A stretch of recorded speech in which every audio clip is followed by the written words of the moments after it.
आज के इस समारोह में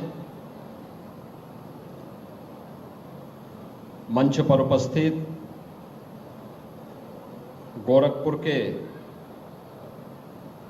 लोकप्रिय सांसद श्री रविकिशन शुक्ला जी, महापौर डॉक्टर मंगलेश श्रीवास्तव जी, कुलपति दीनदयाल उपाध्याय गोरखपुर विश्वविद्यालय प्रोफेसर पूनम टंडन जी,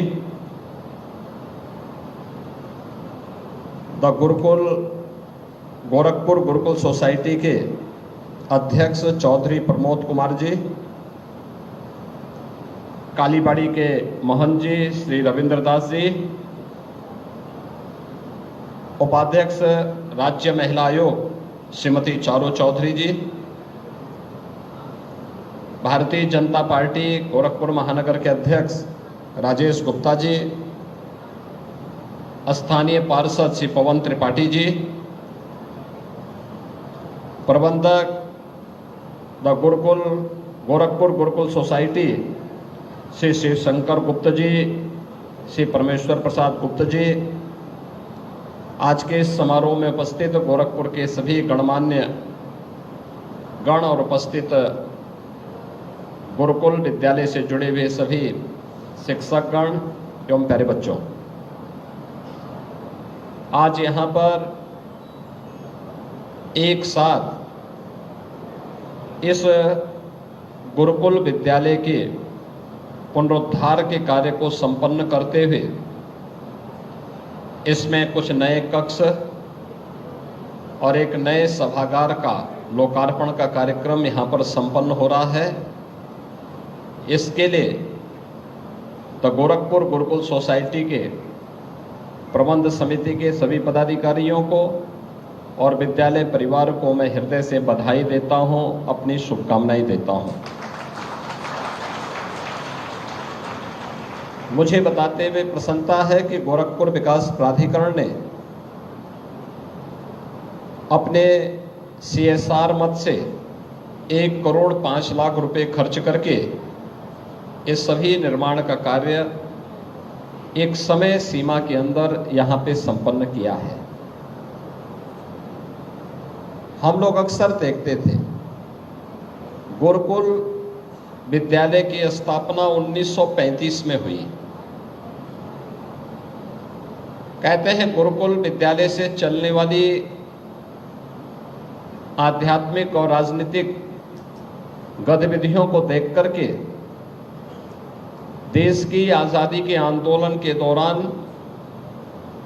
ब्रिटिश हुकूमत ने 5 वर्ष तक इस संस्था को बंद करके भी रखा, लेकिन उस सब के बावजूद फिर से यह संस्था पुनर्जीवित हुई और गुरुकुल स्कूल के रूप में ये प्रारंभ हुई। आज यहाँ पे उच्चतर माध्यमिक विद्यालय के रूप में ये संस्था संचालित हो रही है। समय के अनुरूप जब कोई संस्था हो या कोई व्यक्ति हो नहीं चल पाता है तो वह पिछड़ जाता है, और यही स्थिति कहीं न कहीं गुरुकुल स्कूल के साथ भी हुई। आज की आवश्यकता के अनुरूप उस प्रकार के संसाधन, उस प्रकार का स्वरूप में कमी होने के नाते लगातार छात्रों की संख्या भी कम हुई और समय के अनुरूप उस प्रकार के संसाधन जुटने में कठिनाई होने के कारण संसाधनों के अभाव में जो यहाँ की आवश्यकता थी, उन आवश्यकताओं की पूर्ति के लिए मैंने यहाँ पे गोरखपुर विकास प्राधिकरण से और मंडलायुक्त गोरखपुर से कहा कि गुरुकुल यहाँ की पुरानी संस्था है, उसके लिए कुछ किया जाना चाहिए। और मैं गोरखपुर विकास प्राधिकरण को हृदय से धन्यवाद दूंगा कि इन्होंने CSR निधि का बेहतरीन उपयोग करते हुए आज यहाँ पर इस सभागार के साथ साथ यहाँ कुछ क्लासरूम, फर्नीचर, स्मार्ट क्लास आदि देने के लिए पहल प्रारंभ की है। हमें याद रखना होगा कि हम सब इस समाज के हिस्से हैं, कोई भी इससे अपने आप को अलग नहीं कर सकता है। और समाज में जब भी विषमता होगी तो उस विषमता का खामियाजा अंततः पूरे देश को भुगतना पड़ता है। ये विषमता सामाजिक हो या आर्थिक, हर हाल में इस विषमता को हमें दूर करने के लिए आगे आना होगा, क्योंकि विषमता हमेशा लोगों को तमाम प्रकार की संकीर्णताओं के दायरे में कैद करके रखती है और एक बड़े तबके को सुविधाओं से वंचित करके रखती है। ये हमारा प्रयास होना चाहिए कि चाहे वह सामाजिक विषमता हो या आर्थिक विषमता, इसको जितना न्यूनतम करने में हम योगदान दे सकते हैं, हमें उसमें अपना योगदान देने के लिए सदैव तत्पर रहना चाहिए। और खास तौर पर शिक्षा के क्षेत्र में या स्वास्थ्य के क्षेत्र में एक बड़ा तबका ऐसा है जो आधुनिक शिक्षा अर्जित करने में आज भी वंचित रह जाता है। आखिर उन बच्चों का भी अधिकार होना चाहिए कि वे समय के अनुरूप स्मार्ट क्लास और डिजिटल लाइब्रेरी देख सकें, अच्छे लैब्स देख सकें, आधुनिक ज्ञान के बारे में वे भी जानकारी ले सकें। और यह पहल गोरखपुर विकास प्राधिकरण ने किया। आज अच्छा लगा कि बहुत दिनों के बाद गुरुकुल स्कूल फिर से अपने पुरातन वैभव को प्राप्त कर रहा है। इसके लिए द गोरखपुर गुरुकुल सोसाइटी और विद्यालय परिवार को मैं हृदय से बधाई देता हूं। सरकार हर एक बच्चे को उत्तम शिक्षा देने के लिए प्रतिबद्ध है, तो प्रत्येक नागरिक को स्वास्थ्य की बेहतर सुविधा देने के लिए भी प्रतिबद्ध है। और यही कारण है कि प्रधानमंत्री मोदी जी ने 2020 में, जब पूरी दुनिया इस सदी की सबसे बड़ी महामारी कोरोना की चपेट में थी, तब भारत न केवल कोरोना प्रबंधन के लिए बेहतरीन प्रयास कर रहा था, बल्कि आने वाली पीढ़ी को तैयार करने के लिए एक नई राष्ट्रीय शिक्षा नीति को भी देश के अंदर लागू कर रही थी। ये राष्ट्रीय शिक्षा नीति जो प्रत्येक छात्र के सर्वांगीण विकास से जुड़ी हुई है, ये केवल एक औपचारिकता नहीं है, बल्कि ये सर्वांगीण विकास को आगे बढ़ाने के साथ ही भारत को एक विकसित भारत के रूप में स्थापित करने के अभियान का क्रम है। विकसित भारत की इन परिकल्पनाओं को साकार करने के लिए आज जो प्रयास प्रारंभ हुए हैं, उन प्रयासों में शिक्षा की भूमिका क्या होनी चाहिए, यह बेसिक शिक्षा से लेकर के उच्च शिक्षा तक, टेक्निकल एजुकेशन से लेकर के मेडिकल और वोकेशनल एजुकेशन तक, हम आज की आवश्यकता के अनुरूप पाठ्यक्रम बच्चों को प्रदान कर सकें। जहां इस दिशा में केंद्र और राज्य सरकार के द्वारा बेहतर प्रयास प्रारंभ किए गए हैं, वहीं स्वास्थ्य के क्षेत्र में भी बहुत सारे प्रयास प्रारंभ हुए। चाहे वह प्राथमिक स्वास्थ्य केंद्र हो, सामुदायिक स्वास्थ्य केंद्र हो, जिला चिकित्सालय हो, इनके सुदृढ़ीकरण की कार्रवाई हो, या फिर एक जनपद एक मेडिकल कॉलेज की कार्रवाई को आगे बढ़ाने का।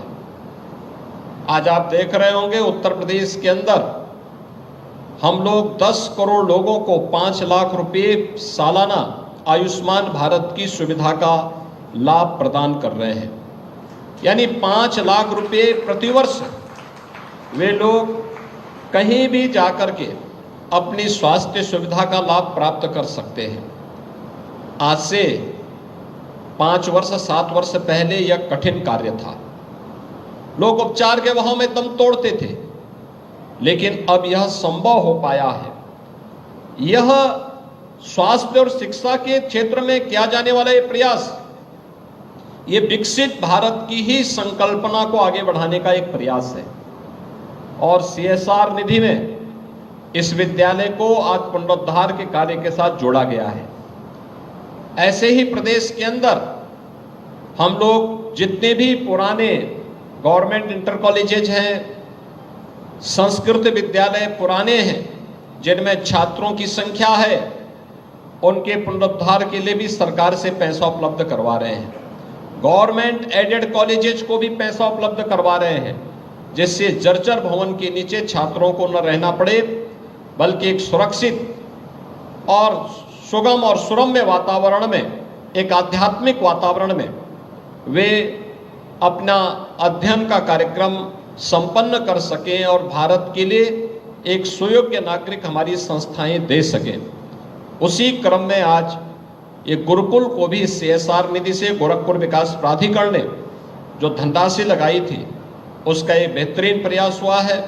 और मैं द गोरखपुर गुरुकुल सोसाइटी से इसी बारे में कहूँगा कि आप इस प्रांगण को और बेहतर बनाने की दिशा में प्रबंध समिति और विद्यालय दोनों को मिलकर के प्रयास करना चाहिए। बेहतरीन प्रयास हो सकता है, सोसाइटी समाज इसके लिए सहयोग करने को तैयार होगा। और ये अच्छी बात है कि आज भी विद्यालय में यज्ञ हवन के कार्यक्रम यहाँ पे संपन्न होते हैं। ये पुरानी आर्य समाज की वो पद्धति याद करिए, जब तक गुरुकुलों की परंपरा में ये हवन आदि के कार्यक्रम होते थे तब तक वहाँ का वातावरण आध्यात्मिक वातावरण था और पठन पाठन का एक माहौल वहाँ पे था। वे संस्थाएं देश की शिक्षा की सर्वश्रेष्ठ संस्थाएं मानी जाती थी, लेकिन जैसे ही हम अपने मूल्यों से हटे, परिणाम क्या है, आज बहुत सारी जगहों पर हमें अराजकता देखने को मिलती है। इस अराजकता से मुक्ति के लिए एकमात्र माध्यम हमारे लिए अध्यात्म हो सकता है, अपनी विरासत हो सकती है। अपनी विरासत को अक्षुण्य बनाए रखने की दिशा में यह एक प्रयास है। मैं एक बार फिर से द गोरखपुर गुरुकुल सोसाइटी और विद्यालय परिवार को इस विद्यालय के पुनरुद्धार के लिए हृदय से बधाई देते हुए विश्वास व्यक्त करता हूँ कि लगभग अगले 10 वर्ष के अंदर आपको अपनी शताब्दी महोत्सव मनाना है। शताब्दी महोत्सव के अंदर यहाँ का वातावरण ऐसा दिखना चाहिए कि यह गोरखपुर सिटी की एक बेहतरीन संस्था के रूप में अपने आप को स्थापित कर सके। और कोई भी ऐसा वंचित बच्चा नहीं रहना चाहिए जो शिक्षा से अपने आप को वंचित माने। जो भी आता है उसको शिक्षित करना, उसको आगे बढ़ने के लिए प्रेरित करना, कुछ स्किल डेवलपमेंट के कार्यक्रमों के साथ जोड़ना, क्योंकि अब नौकरी के साथ साथ हमें उद्यमिता को प्रोत्साहित करना पड़ेगा, हर हाल में करना पड़ेगा। तभी भारत एक विकसित भारत की परिकल्पना को साकार करने में सफल हो पाएगा। आज के इस अवसर पर आप सबके प्रति मैं अपनी शुभकामनाएं देता हूं। धन्यवाद। जय हिंद।